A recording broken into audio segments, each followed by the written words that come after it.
Welcome to this broadcast. Mark DeJesus here, bringing you a part 2 in a series that I'm doing on loneliness, working through it, navigating the factors that influence loneliness. How do we go through this? How do we deal with it?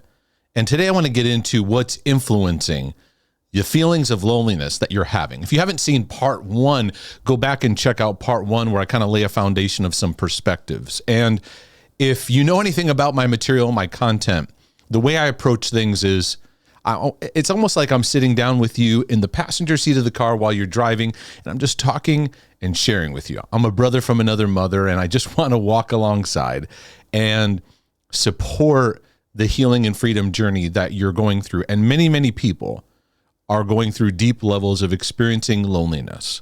And what we need is perspective. And I know that in culture today, we want like a quick video, quick little thing, something a little quick that I can just quickly, everything's quick.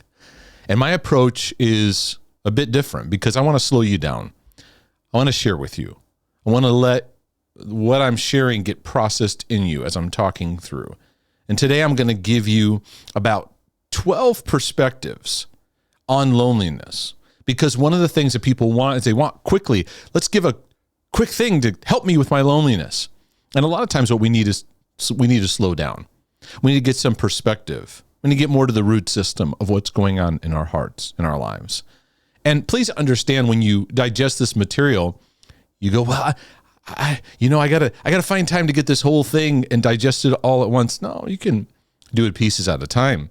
But I recommend doing it at a pace where you're just learning to digest, because loneliness is something that I think we need to get better at understanding and working through, because many people are facing it many different ways. So I'm not providing quick fix responses. I want to walk you through the journey and give you some perspectives. Now, when we talk about loneliness, we could easily say, well, I'm lonely because I don't have someone. I'm lonely because I don't have a relationship. I'm not married. Or we can kind of go to those quick responses. The intent of this today is to go a little bit more deeper than that, and how we're looking at the journey, how we're looking at the struggle. And I also want to remind you that loneliness is a subjective feeling, meaning that it is a perception I have within me and how I look at where I'm at and how I relate to the world around me. And there are many things that can influence. And the 12 things I'm going to go over today are things I've noticed in my life and those I've helped.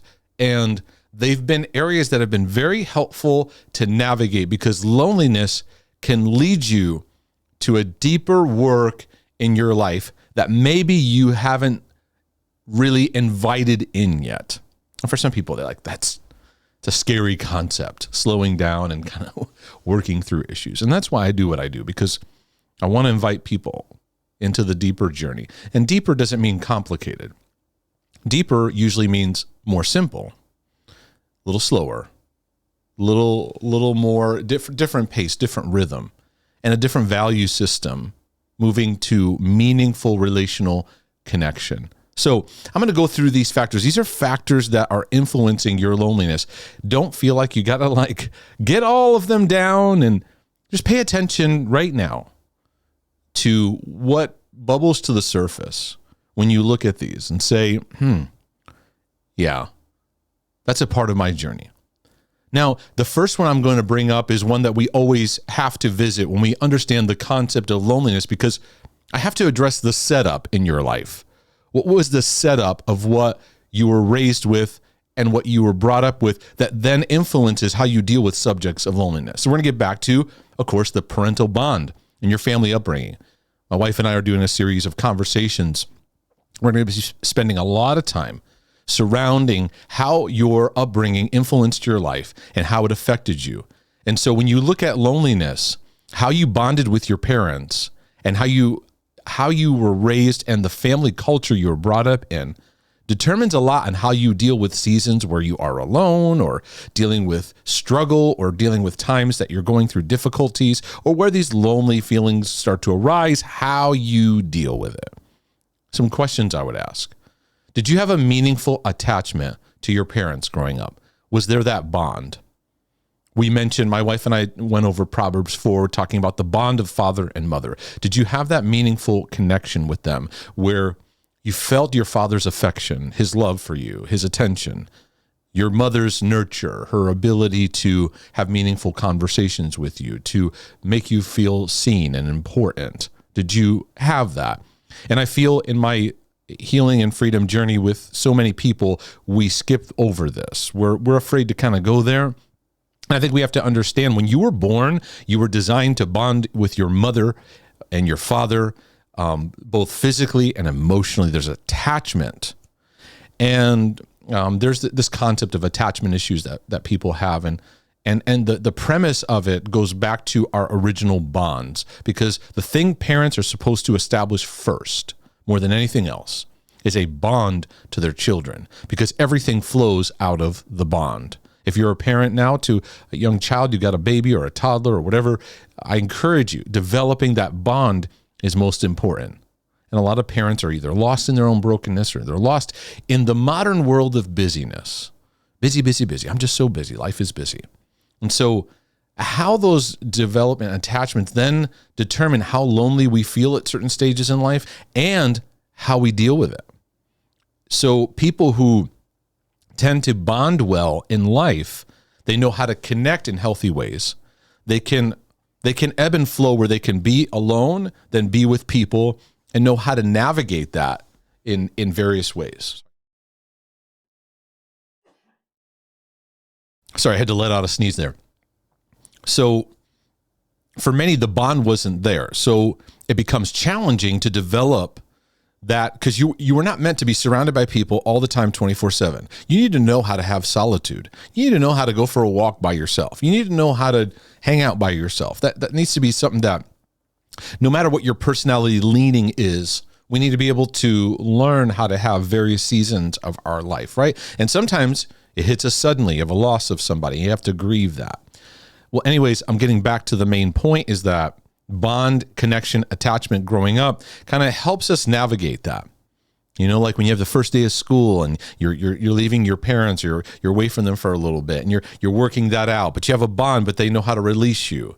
That's a very, we all have our struggles in our parenting of navigating through that, right? So what was it for you? And many in their upbringing have markers of massive neglect. So what it means is that when you were growing up, there was many things that you needed and it wasn't given to you in your life. So it leaves you with this void where you actually have threads of loneliness throughout your life, whether with people or whether not with people. On top of that, if this neglect is in the realm of being raised by a narcissist or an addict, you probably can have great feelings of loneliness a lot. And it stems back from the relational neglect in your life. Through neglect, we can have a sense of struggle of, many people say, I don't feel like I fit in. And I noticed this in my journey. There's so many different stages of my life where I just didn't feel like I fit in. Now, some of that I could connect to very understandable situations, or certain school I went, or certain setting, even my background of being half Puerto Rican and half Scandinavian, Norwegian, and the mix of Swedish, right? It's an interesting mix, right?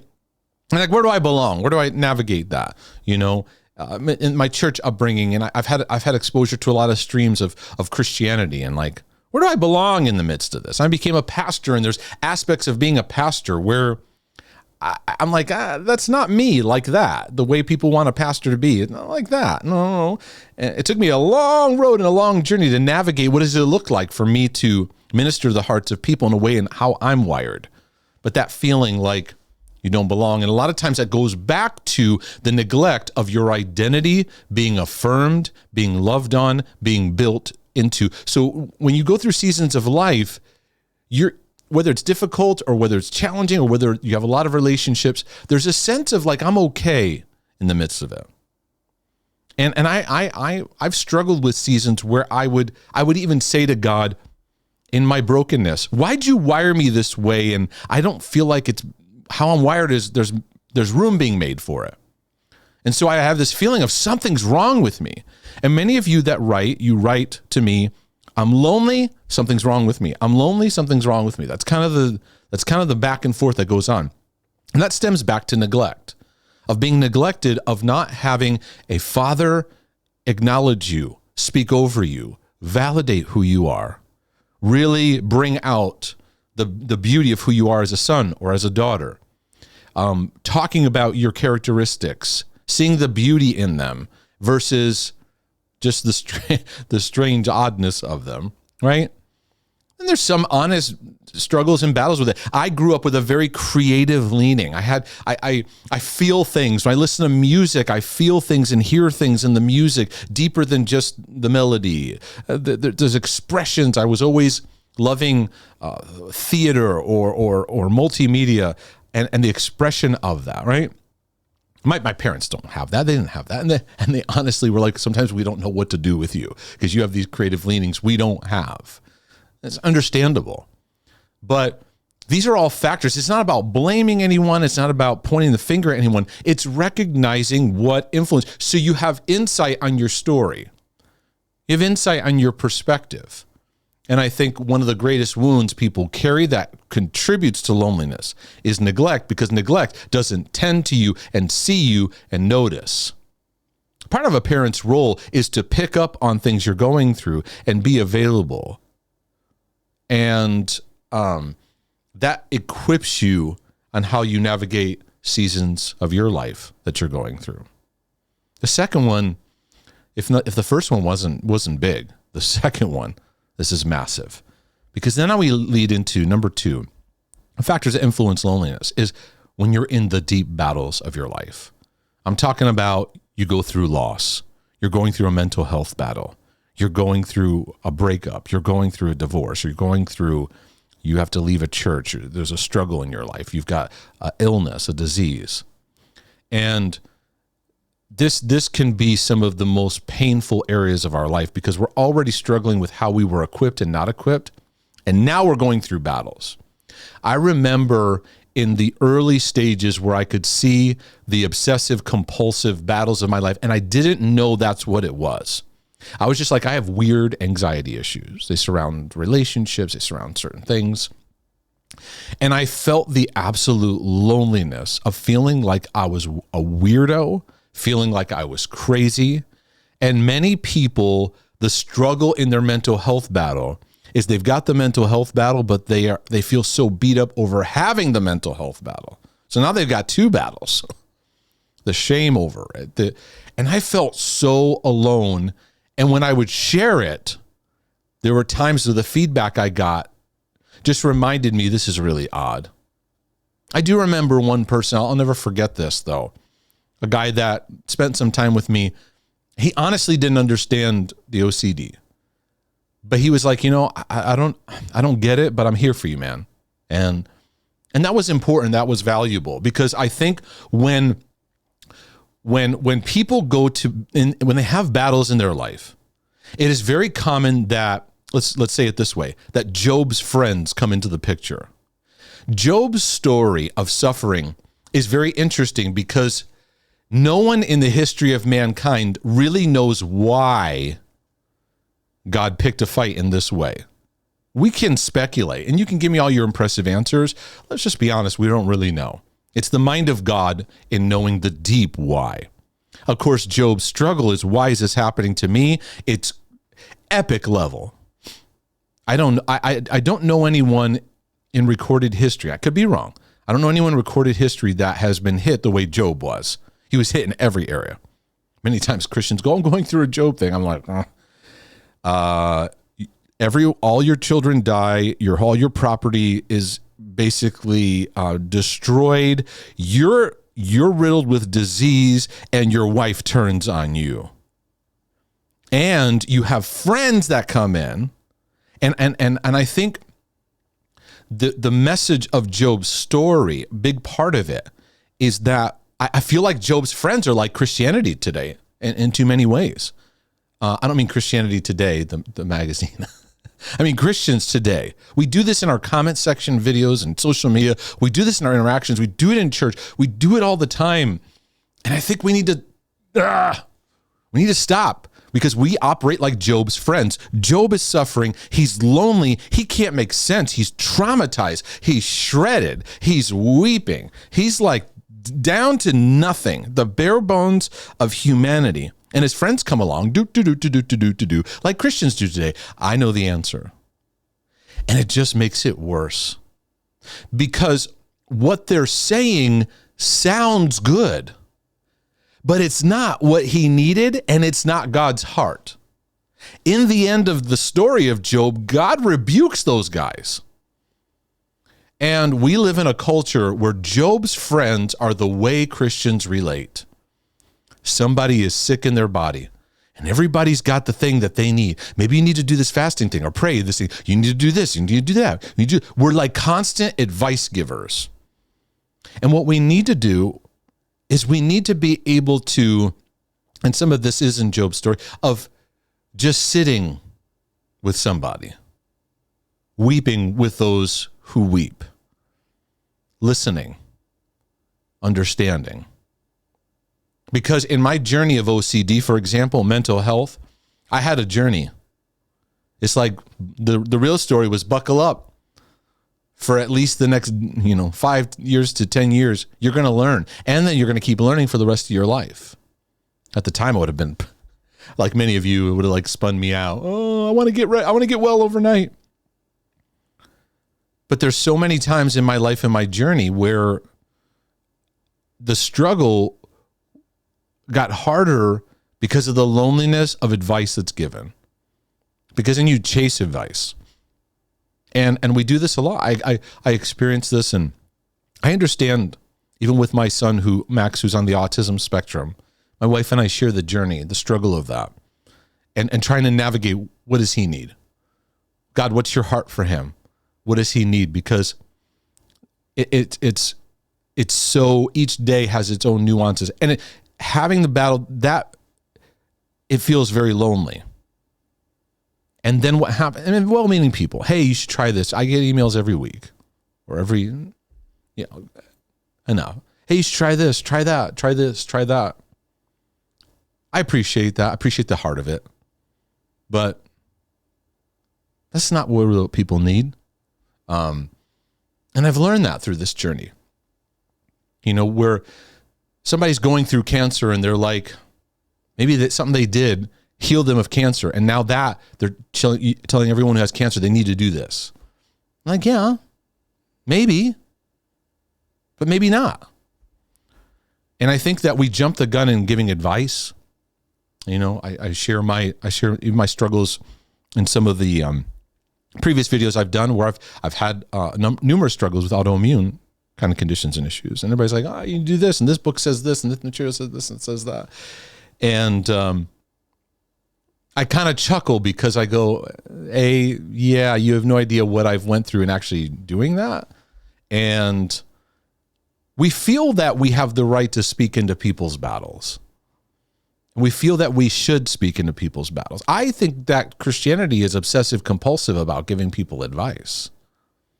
And we don't know how to just be and speak when opportunity arises, because then what happens is our words and what we share become that much more powerful when we learn how to sit with somebody and listen and hear and empathize. We're very quick to give encouragement, a quick word. And I wonder, are we just uncomfortable with our own brokenness? Are we uncomfortable with this person's struggle and we feel like we got to fix this bad feeling? I remember even during financial struggles and seasons where it's like I'd hear this and hear that. And I had like 100 things I should do. And I'd be vulnerable to going, yeah, maybe I should do that. Maybe I need an intercessory team. Maybe I need to do this. Maybe I need to sow this money. Maybe I need to do that. And I'm like, I'm doing spiritual calisthenics. And in your pain, in your struggle, I'm not going to teach you to do spiritual calisthenics, the million things you need to do. Because Job's friends have valid stuff they're saying. It wasn't God's heart for where Job was. And I wonder if our constant advice giving makes what people are going through harder. And I'm in the work of people wanting to do coaching sessions or get advice from me. And even then, I do not position myself as somebody who's like, I got the answers. I have a lot of knowledge and a lot of experience and a lot of insight. And I'm thankful for that. There's a grace in my life for these areas. My number one thing is to be compassionate and identify with where someone's at. Because I'm not going to sit here and say, I know what you need to do. God does. And through our conversation, maybe we'll discover it together. But boy, there's a lot of you out there that your loneliness is magnified because Job's friends keep hitting you with what you need to do. Now, there may be some relationships where they've been telling you things you need to hear and you haven't been willing to hear it. But you'll hear what you need to hear when you're ready for it. And I find that in the journey of loneliness, just recognize people mean well. Don't get bitter against them. Don't be resentful. They mean well. When people write to me and tell me, hey, I heard you about this thing. You should do this. They mean well. I've had to learn to receive that, and maybe within this, I'll learn something. But it's lonely when you're going through a battle. And sometimes what you need is what Jesus said when he was in the garden. He said, just hang here and just pray with me. Just be there. Just be there. That's the most powerful thing that can happen and take place, but it's excruciating when that's not there. The journey of loneliness is magnified, number 3, when we have a lack of value alignment in relationships. This is very important because you were made to run with others who carry a likeness in heart, and they become sounding boards of encouragement. They become support. At times they can hold your arms up. They can hold your heart. You hold theirs, and you can feel incredibly lonely when you don't have people that connect on the same values. This impacts marriage deeply because many marriages are struggling because it really gets back to you're not on the same page and how you approach the things of God. You might be two Christians. You might not be two Christians, but you might be two Christians, but the yoke of being equally yoked really talks about the way that you approach the things of God. And there isn't that alignment. So it feels incredibly lonely. Or maybe you're in a place where you don't feel like you have friendships where you can flow and be yourself and have that value system. Not that you agree on a whole list of everything together.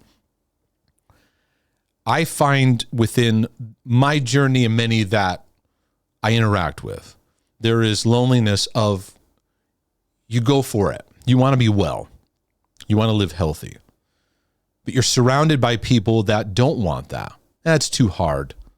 Deal with my issues. And so you go for it. Say, I want it. I want it all. I want whatever it takes. I want to learn, grow, heal.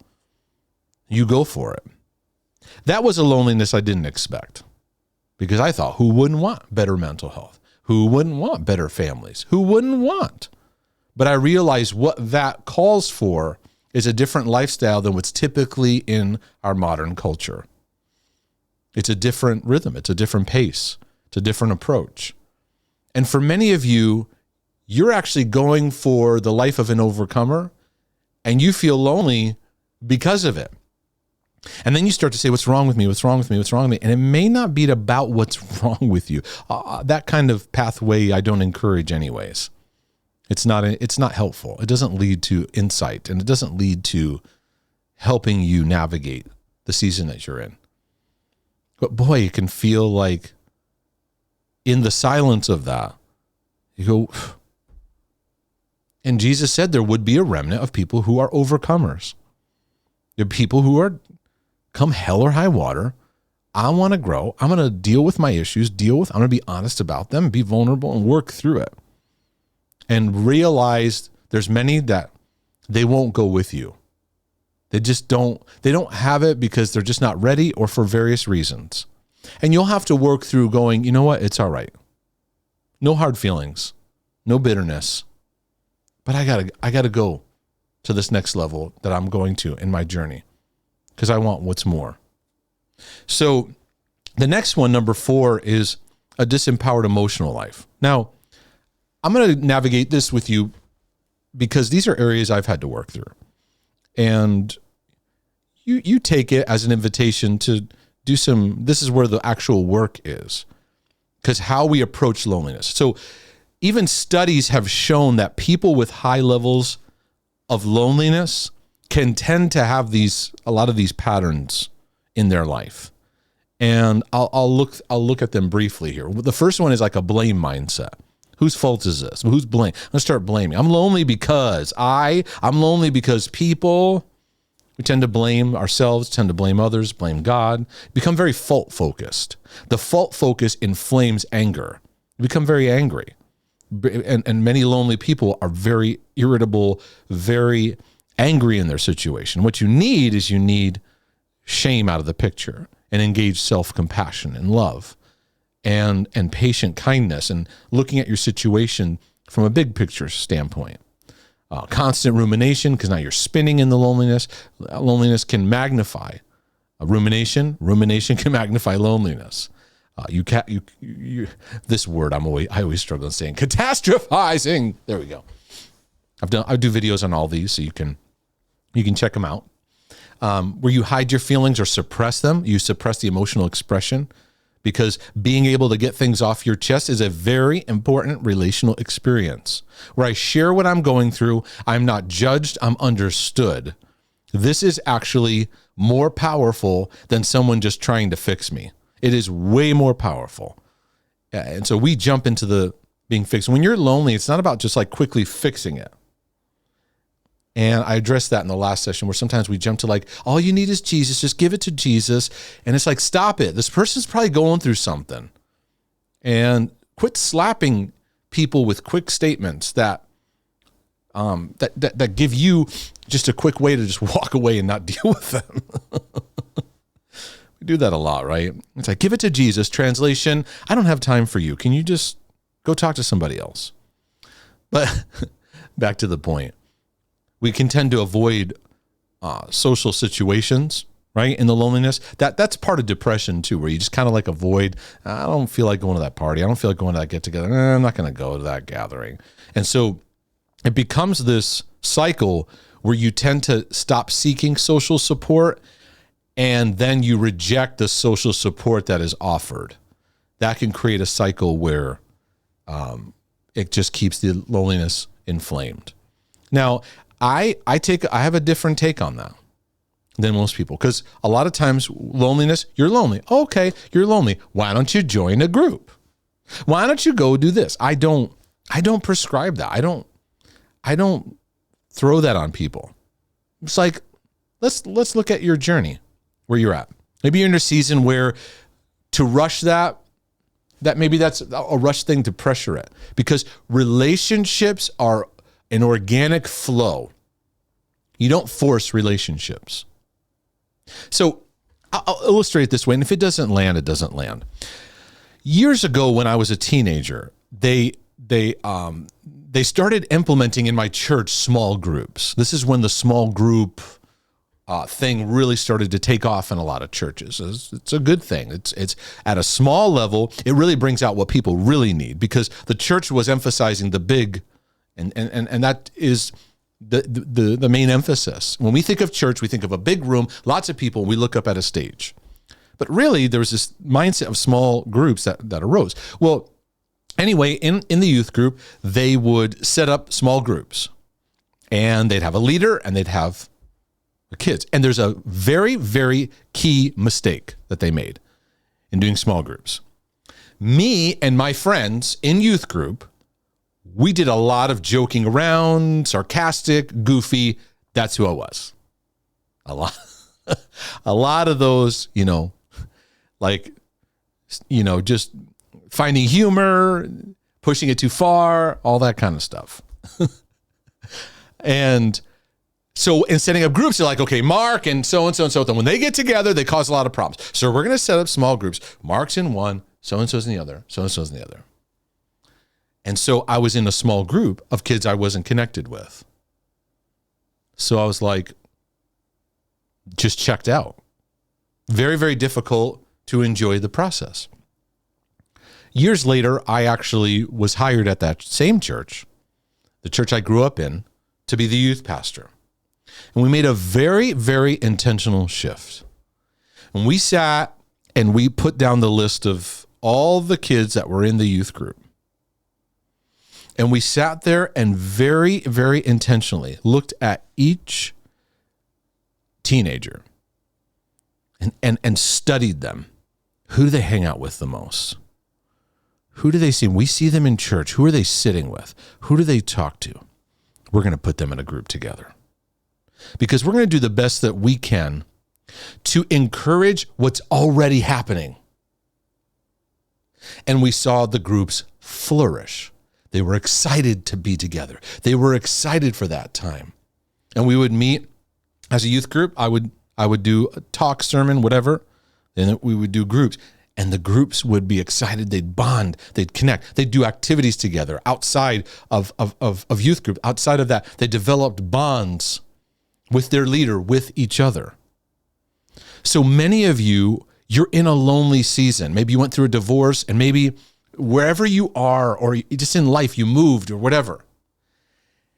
It's good to go, you know what? I need to be open to connections, but we get frustrated because we try to force connection. And then we're like upset because people don't understand us and all this stuff. So yes, you need connection, but I also understand the tough situation where you're at. So what we need to do is be kind to where you are to make you the most open for what's available in time, because it may be a season where you're just feeling lonely for a bit. What would it look like to nurture that and kindness? I'll get to that in either session 3 or 4 on some more of the how-tos, right?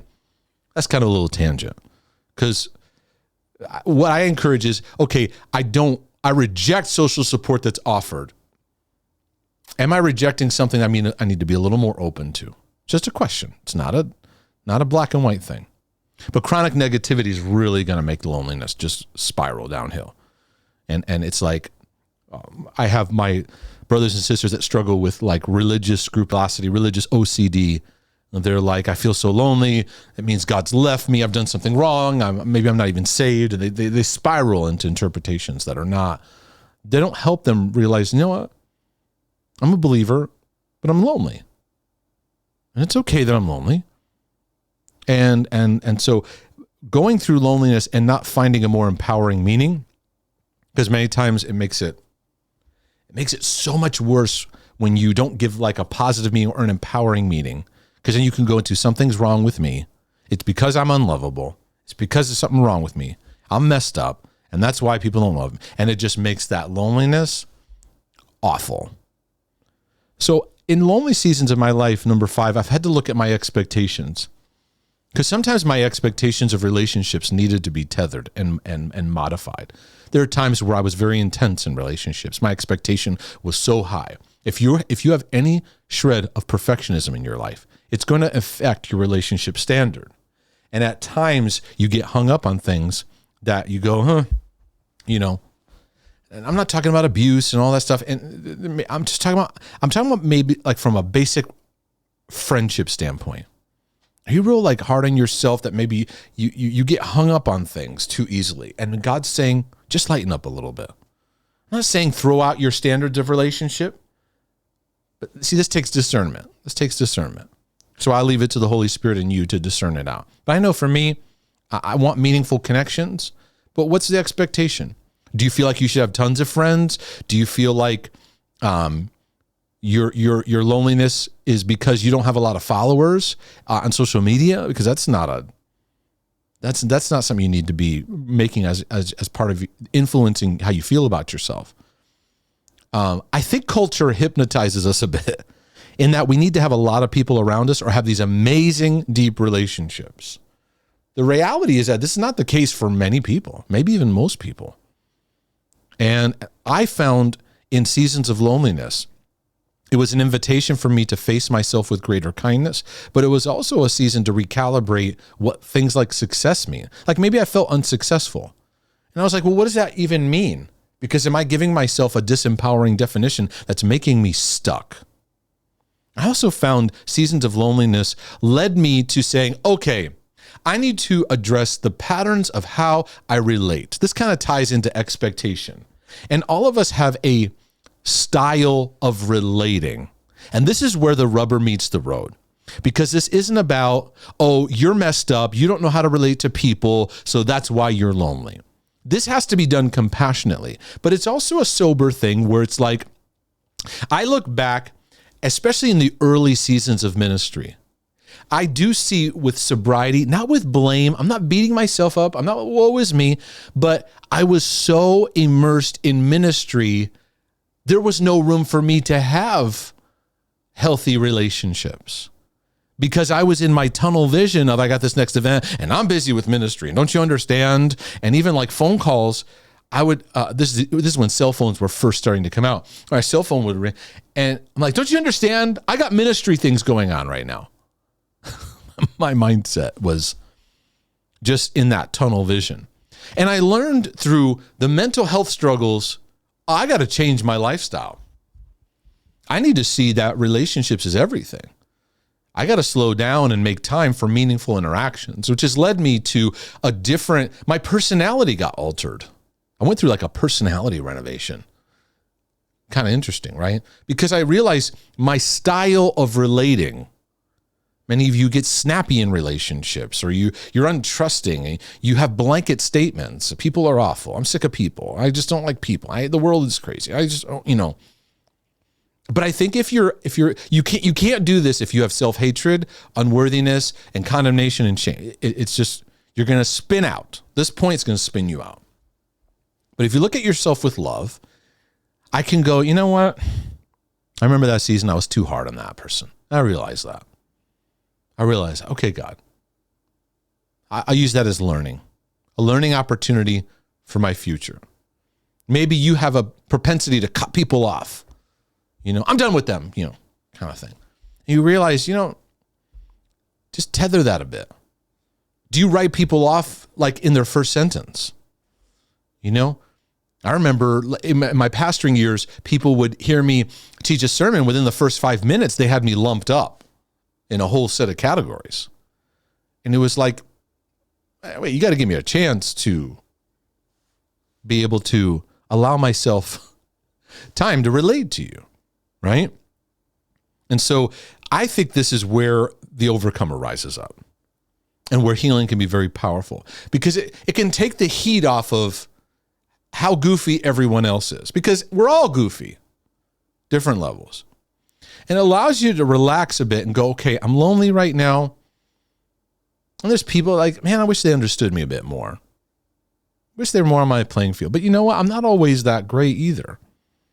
I'm always that wonderful in how I relate. So that it creates mutual understanding and openness in future relationships. Because you need the deep relationships. You also need some of the relationships where you just go play tennis or you go golfing or, you take a knitting class together. Not all your relationships need to be deep and because you're meant to go in the deep end and go back to the shallow end. You're meant to kind of like in the ocean, kind of move back and forth, right? I've had to learn that because I take myself so seriously at times. And then when I feel the difficulties in my state of mind, one of the things, it's a quick reminder, taking myself too seriously, we got to lighten this up a bit. I think we have to lighten up about our relationships too. Like there's many seasons you take it personally, right? And maybe they're just going through something and you just let them be. Certain relationships, just let it be. Let it be. I don't know. I feel like there's, okay, well, let's just let it be for a second. Instead of having all these like, harsh interrogations or arguments or fight, just let it be for a second. Maybe this season, that person that you were great friends with, maybe they're in a different season and just be open to what God's doing in their life. Because remember, true helpful relationships are not forced. They're initiated. It takes work. But many times we're forcing things out of loneliness. And loneliness can lead us to making poor relationships decisions. Poor relationships decisions. Now, in the midst of loneliness, one of the worst things you can do is compare yourself. Comparison is deadly. And in your brokenness, and you look at what others seem to have, and it hits a vulnerable place of loneliness in your heart like a hammer. And it is normal to be tempted that when you feel lonely, you can easily say, I'm missing something. So you look outward to an answer for that. And it leads you to very unfruitful things. Oh, I don't have someone like Mark does. Mark and Melissa, they have such a great relationship. What you don't take into mind is we've had to work hard at this. It is. We're just floating through. We just love each other. We're two hot messes that have got to go. We're willing to work on ourselves, and it's hard work, and because relationships take hard work, and it takes two people being willing to do that. The comparison's nasty. It's always going to lead you into some toxic places.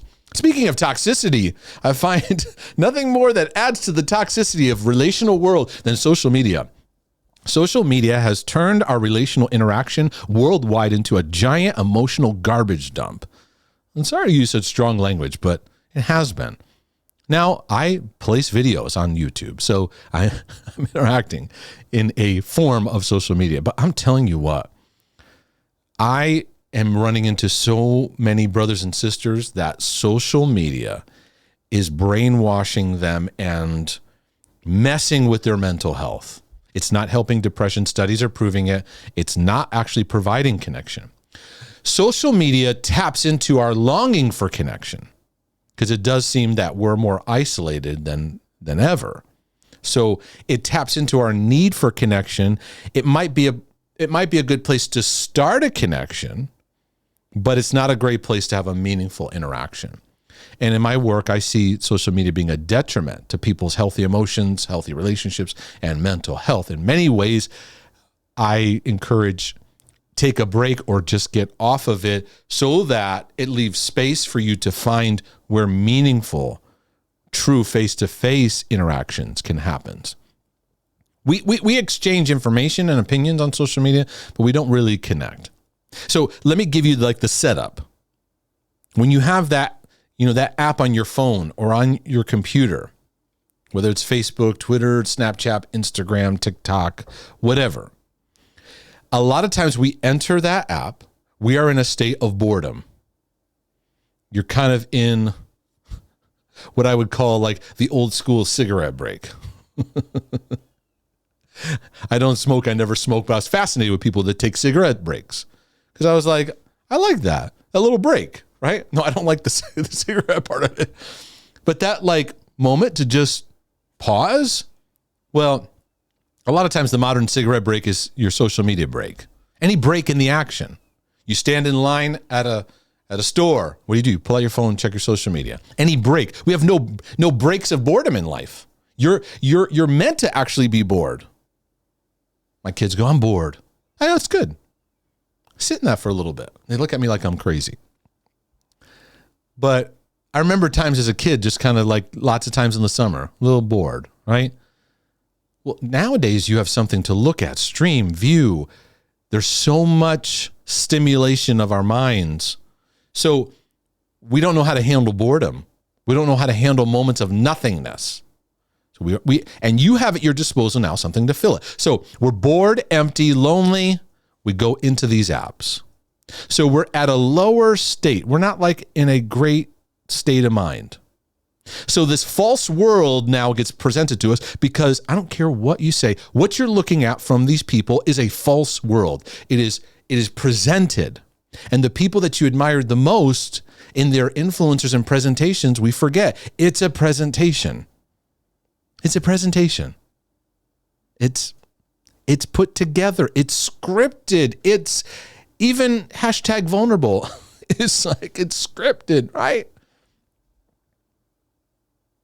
I hope you understand what I'm saying. So you're in a state now where you're struggling and you look and you go, oh, their marriage. Wish I had a marriage like that. Now, what you're receiving is not an accurate message of what that marriage is. They may not have a great marriage. They may need to keep that marriage together to keep the brand of what they're presenting to you together. And then that's making you feel like you don't have something that they have when they don't have it and you don't think you have it and your loneliness is spreading you out.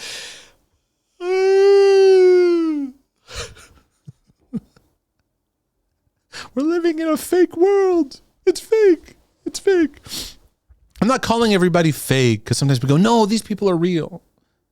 Yeah, they're real, but even Melissa and I, in our sharing, like, yeah, you're just seeing a snapshot that we're trying to share with you. And we try to present that, oh, we're living in this vulnerable, real world. And a lot of times it's just magnifying loneliness. If you're looking to invite healing to loneliness, don't expect it in digital avenues. Social media can be a great place to maybe start a connection, but that's not going to be the avenue of meaningful connection. Furthermore, the time we're spending on our screens is excessive, and it's keeping us from actually connecting. It's creating social rudeness, where you've got that phone there, and whenever that thing lights up, you're distracted from your conversation. We're around people. We're on our phones, right? And it's becoming a pattern where that's now considered okay, rather than put the phone away and just be, because that's what you need, right? I could go into studies of what social media, you could research. There's even documentaries out there about how social media affects people. But I want to remind you, what is presented is a presentation. And be aware of how you're interpreting it and how you're taking that in.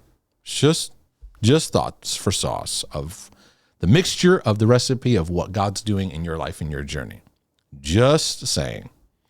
Number 9, and this is something I have to guard myself from how much I rant on this, because at the time of this recording, we have been in a very prolonged period of dealing with COVID and dealing with coronavirus and dealing with pandemic social isolation. And while this subject creates a lot of arguments and a lot of battles, one of the areas I do feel like I want to share is I am very, very frustrated at how mental, emotional, and relational health has not been any of the metrics that have been involved in the decisions that have been made worldwide. Because it is a proven thing that one of the great influencers of physical vitality and health is being around people and having that interaction. Our kids need it. Our teenagers need it. Adults need it. We were made to have that. And we have been put into isolation more than ever as a remedy. And we are going to see epic level numbers of depression. We're already seeing it. Depression, suicide rates, addiction dependency. And what we're going to see years from now is these issues. Oh, we need to have more depression help. And we need more people to have help for suicidal tendencies and struggles, with no connection of what we did as human beings to hinder the emotional mental health. And this is not in any way trying to get into the arguments of that. Oh, I'm tempted to jump in, because I hate seeing many of the things that are happening in people's lives. But let me just put it this way.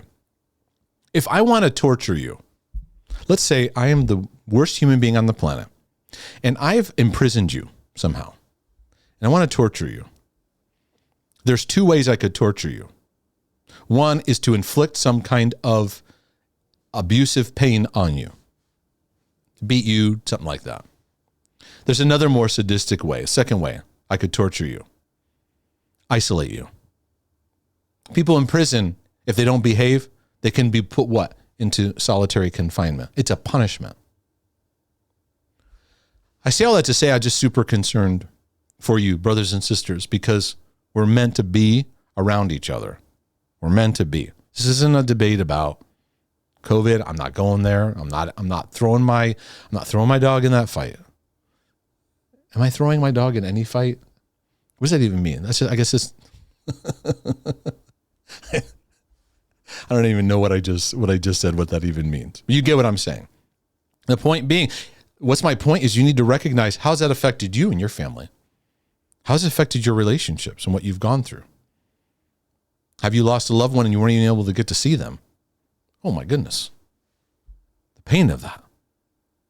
And so it takes creativity. It takes God. How can we, it's a good question to ask, how can I maintain connections even in the midst of this? Helpful connections in the midst of this.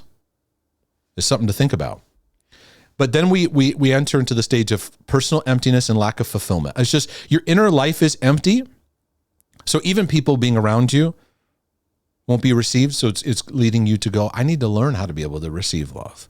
I need to learn how to be able to, that's why I encourage people to dive into my material on God loves me and love myself, because it helps me to go, okay, you're lonely.